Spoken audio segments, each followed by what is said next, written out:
sekalian, mari kita sambut bersama Founder and President of Marketplace Inc., Bapak Dr. Honoris Causa Hermawan Kartajaya.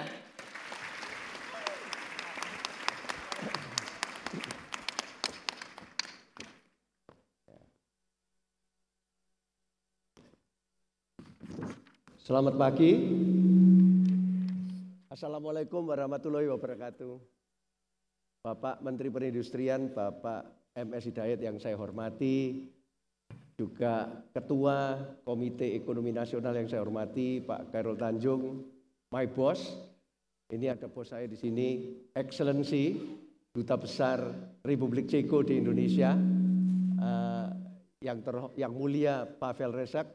Saya sebut bos saya karena saya kebetulan adalah konsul kehormatan Republik Ceko untuk wilayah Jawa Timur, Jawa Tengah, dan Jogja. Kemudian juga special welcome untuk Bapak Gubernur Sumatera Selatan yang juga ahli marketing. Bukan cuma sumber daya alamnya banyak, tapi kita tahu kan Sumatera Selatan akan menjadi tuan rumah utama dari SEA Games. Bahkan mengalahkan Jakarta, Jawa Barat, dan Jawa Tengah. Tentu saja di sini juga ada para pemenang Marketer of the Year, yang tahun ini ketua dewan jurinya adalah Pak Khairul Tanjung, Marketer of the Year tahun 2007. Antara lain ada Pak Dahlan Iskan, Pak Sudomo, kemudian juga ada Wali Kota Solo yang terkenal, Pak Jokowi, juga nanti ada Pak Joni Darmawan, Pak Martono, dan Pak Gatot Suwondo. Juga my special welcome untuk our international guest yang datang juga ke Marketplace Conference tahunan ini, yang tahun ini 5.000 lebih orang hadir di sini, yaitu yang pertama from Singapore, Profesor Hui Den Wan, please stand up.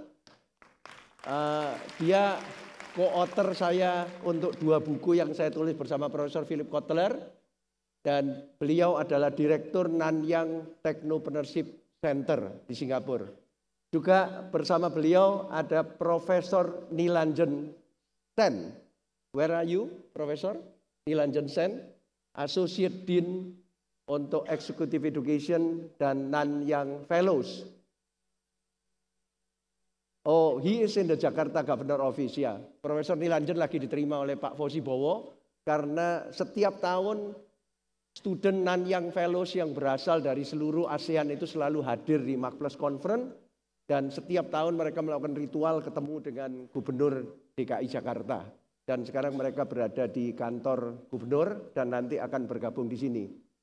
Dari Thailand saya juga mempunyai seorang tamu, Mr. Tosit Filsafet. Where are you, Tosit? Kun Tosit, tepuk tangan. Kemudian dari Filipina, Mr. Cecilia Pedro. Ini konglomerat Filipina. Ya. Mereka berada di sini juga karena nanti sesudah upacara pembukaan di sini kita mempunyai acara back to back. Untuk pertama kali kita akan menyelenggarakan Kellogg Innovation Network ASEAN yang nanti akan dibuka oleh Pak Khairul Tanjung selaku Ketua Komite Ekonomi Nasional di Kidsania, juga di kompleks ini. Kenapa Kidsania? Karena Kidsania itu created oleh seorang lulusan Kellogg, very creative, namanya Javier dari Mexico City. Karena itu nanti anggota Jakarta Chief Marketing Officer Club dan undangan akan pindah ke Kidsania mulai jam 11 sampai kurang lebih jam 4 sore, akan melakukan Kin ASEAN yang pertama, dan nanti ada telekonferensi langsung dengan Chicago, dengan Kellogg, di mana Profesor Rob Wolcott sebagai pendiri daripada Kellogg Innovation Network akan ikut serta dari Chicago. Kenapa Kellogg Innovation Network ASEAN dilakukan pertama kali di Indonesia? Karena kita berhasil memperjuangkan supaya di Kin Summit, Kellogg Innovation Network Summit yang tiap tahun diadakan di kampus Kellogg, pada tahun 2012 Indonesia akan dijadikan featured country. Karena itu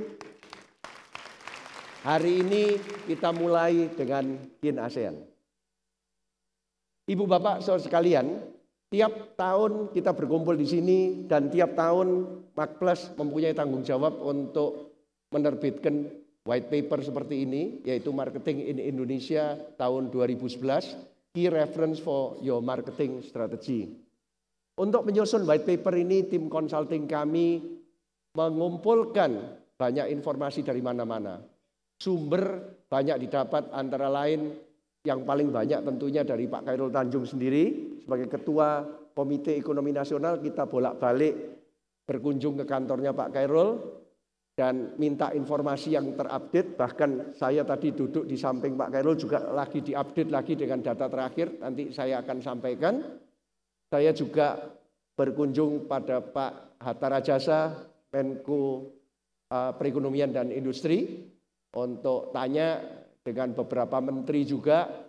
Tapi juga kita melakukan riset, Pak. Sepanjang tahun 2010, Makplas lewat divisi Makplas Insight-nya, kita mempunyai consulting, insight, dan divisi training. Kita berdiri 20 tahun yang lalu, dan sekarang syukur alhamdulillah kita 200 orang di riset, consulting, dan training, dan community. Kita berada di 10 kota Indonesia, juga ada di Singapura dan Kuala Lumpur. Melalui divisi riset kita juga melakukan riset secara teratur selama 2010. Kita melihat tren-tren apa yang akan ada di 2011.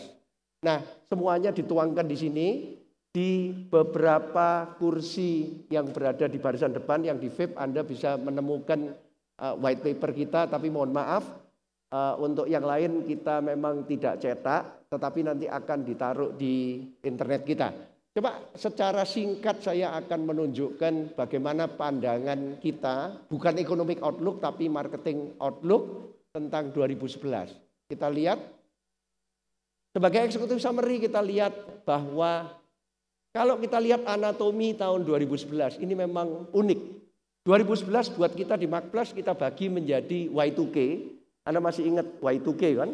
Itu sebutan ketika kita masuk milenium ketiga dan semua orang panik pada waktu itu. Tapi ternyata tidak terjadi apa-apa.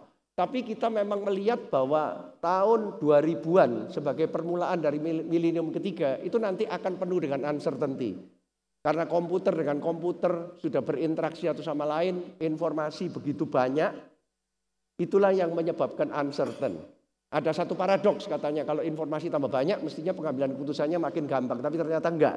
Informasi makin banyak, ada yang benar, ada yang salah, dan akhirnya meng-create uncertainty. Ini ancaman buat kita. Tetapi kita juga melihat banyak opportunity ya di milenium ketiga ini, karena itu ada tanda plus dan 1-1. Jadi buat kita 2011 itu adalah Y2K plus 11. Coba kita lihat, Y2K itu sendiri karena penuh dengan uncertainty, ICT dari 3G nanti akan menjadi 4G, menjadi 5G.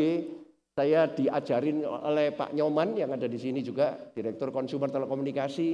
Katanya Pak Hermawan, ini sekarang legacy teknologi itu nggak ada lagi. New wave sekarang. Dan kita nggak bisa membayangkan, baru jalan 1 dekade, sudah ada Wikileaks dan sebagainya. Nanti apa yang terjadi kalau sudah 4G, sudah 5G. Jadi memang sudah ada threat. Karena itu company-company yang mau survive pada tahun 2011 dan seterusnya harus mempunyai survival strategy. Tetapi juga harus bisa melihat opportunity yang nanti akhirnya kalau opportunity itu bisa dipakai untuk menutup weakness, maka akan terjadilah strength. Saya selalu melihat bahwa kajian SWOT itu mempunyai kelemahan. Karena kalau kita memulai dengan strength dulu dan weakness, strength nanti kita panjang dan pass oriented. Biasanya apa-apa yang terjadi di waktu lalu dianggap sebagai strength. Padahal belum tentu relevan untuk masa yang akan datang. Karena itu di dalam buku-buku yang saya tulis bersama Profesor Philip Kotler dan 2 buku bersama Profesor Widenwan, kita selalu menggunakan TOS. Threat dulu. Apa threat-nya untuk masa depan? Opportunity-nya apa? Baru kemudian melihat weakness kita dan strength. Walaupun mungkin orang bilang hampir sama atau Pak Hermawan SWOT sama TOS. Enggak. Buat saya TOS itu lebih future oriented. Jadi orang berjaga-jaga terus untuk yang akan masa yang akan datang. Bahwa strategi kan tidak dibuat untuk masa lalu, strategi kan dibuat untuk masa datang. Jadi kita lihat bahwa tahun 2011 ini perusahaan harus mempunyai 3S, survival strategi. Kenapa? Karena tahun 2011 dan berikutnya, tahun 2011 itu istimewa Pak. Tahun pertama, dekade kedua, milenium ketiga, itu tetap akan mempunyai uncertainty yang sangat tinggi. Jadi harus mempunyai survival strategy, success strategy, dan terakhir sustainability strategy. Coba kita lihat supaya bisa sustain bagaimana. Pak Khairul mengatakan pada saya, Pak Hermawan, geopolitik itu sudah berubah. Saya mengikuti perjalanan Pak Presiden SBY ke G20. Di G20 itu yang ada cuma G2 katanya. US sama China sebetulnya. Yang lain-lain ini sebetulnya pendamping saja. Dan kita beruntung sekali. Indonesia is the only ASEAN country in G20. Nah, coba kita lihat. Di dalam perjalanan satu dekade, kalau kita melihat US dan China, kita bandingkan, coba kita lihat. Begitu masuk dekade pertama tahun Oktober 2000, terjadilah .com bubble. Terjadilah WTC, terjadilah Enron, dan bom yang terbesar di Amerika sebetulnya tidak terjadi pada 11 September 2001. Bom terbesar di Amerika adalah 15 September 2008. Ketika Lehman Brothers yang mempunyai brand begitu kuat ditutup oleh Obama, tidak ditolong oleh pemerintah Amerika. Dan kalau Anda lihat dengan terjadinya Wikileaks, rentetan selama satu dekade di US ini, Anda lihat, ternyata Amerika itu ekonominya bubble, besar, tetapi banyak utang. Apakah model track seperti ini yang akan ditiru di Indonesia? Tapi coba kita lihat. China sekarang. Di dalam satu dekade. Kita di Makplas melihatnya bahwa turning point dari China itu adalah dengan dimulainya pelita ke-11 tahun 2005. Kita melihat mereka mempunyai pelita-pelita dan pada tahun 2007 mereka berhasil mengambil Jerman sebagai ekonomi nomor 3 di dunia. 2008 merupakan puncak turning point itu ketika mereka mencapai 3.000. Jadi tadi Pak Hatta Rajasa di dalam sambutan yang dibacakan oleh Bapak Menteri Perindustrian mengatakan bahwa sekarang kita 3.000. Bahkan Pak Khairul Tanjung tadi mengkoreksi bahwa sekarang kita katanya latest data bukan 3.000 lagi, 3.200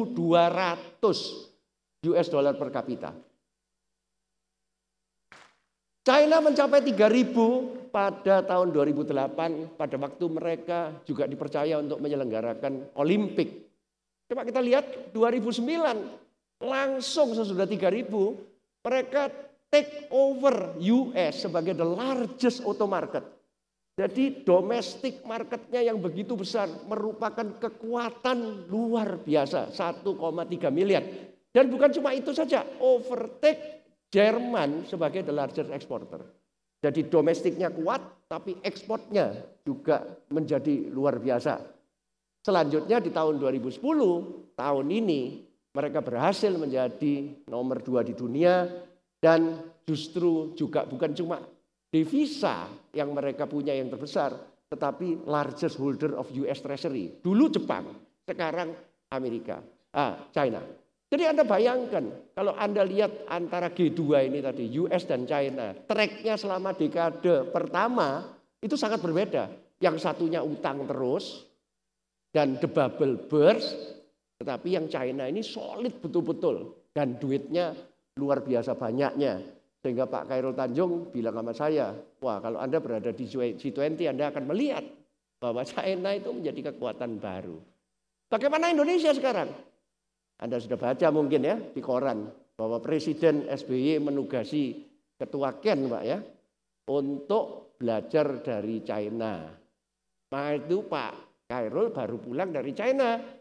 Dan kita lihat Indonesia sebetulnya ada mirip-miripnya China ini coba kita lihat. Tidak persis mirip tetapi kita melihat dekade pertama milenium ketiga ini mulai kelihatan stabil ketika Pak SBY dan Pak Yusuf Kalla jadi presiden 2004. Ya. 2005 otonomi berjalan politik pilkada pertama. Ada satu kabupaten Kutai Kertanegara itu melakukan pilkada yang pertama. Kalau nggak salah ini dimulainya era otonomi dari vertikal. Zaman Pak Harto itu vertikal sekarang menjadi horizontal. Terus Pak Nu yang pada waktu itu menjadi Menkominfo itu memulai the first National Blogger Day. Menghorizontalkan Indonesia bukan cuma secara politik, tetapi Pak Nu mendorong supaya IT itu masuk ke desa-desa. Demokratis